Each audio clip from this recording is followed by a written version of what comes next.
We get asked all the time for DME reports or ignition reports when it comes to Porsche 911s. Hello BAT, we're sure you've seen the ignition report for this particular 997 GT3 RS already, and if you haven't, it's in the gallery. But we wanted to give everybody a quick breakdown of what the numbers actually mean. If you go to a shop and you ask them to pull a DME or an ignition report for a 911, you're going to see something like this. Now, what we're going to do is we're going to take those numbers and we're going to show you what they actually mean in terms of seconds, because you might see a big number. You might think 200 in a specific range is a big number. You might think 2,000 is a big number. But if you can't put those numbers into seconds, it really doesn't have a value. You don't know what it means. So there is a formula where you can take the information from the DME and turn it into seconds. And what we're going to do now is we're going to go over that formula with you. The formula, if you take the number of ignitions in any specific range and divide by 3, that will give you the amount of engine revolutions in that specific range. You then take the number of revolutions, you divide by the rev limit for that specific range, and that's going to equal minutes spent in that particular range. Well, if you take the minutes spent and you multiply by 60, that'll give you the seconds spent in that particular range. So now we're going to show you an actual example of this RS in range 1 and what that actually translates to in seconds. So we're going to give you an example of how long this particular car spent in range 1.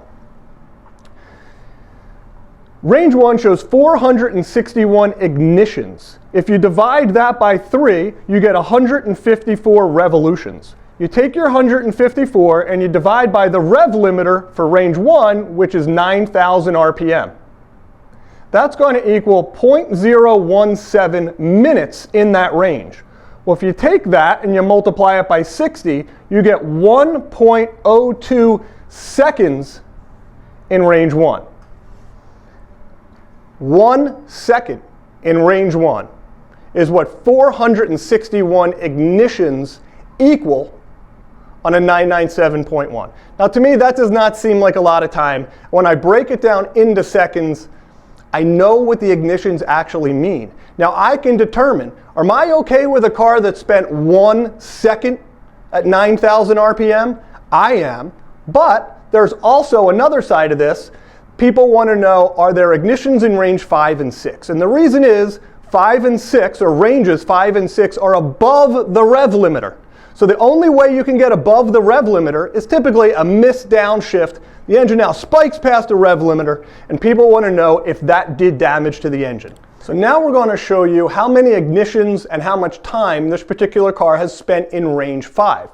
We're not going to do the entire formula here, but we did break it down for you. The important part to know is this car has 28 ignitions in range 5. What does that mean in time? It means 0.05 seconds or 50 milliseconds. 50 milliseconds or 5/100ths of a second is what this car has spent in range 5. Next question is, people ask, well, when did that happen? It happened 172 operating hours ago. So that means this car spent 50 milliseconds in range 5 172 hours ago. We hope you found this useful. And if you want to find the time and ignitions for each range, we have the entire report posted on our website. We also have it posted in the photo gallery for everybody to review. If you have any questions about this or you want to chat about anything at all, feel free to reach out anytime.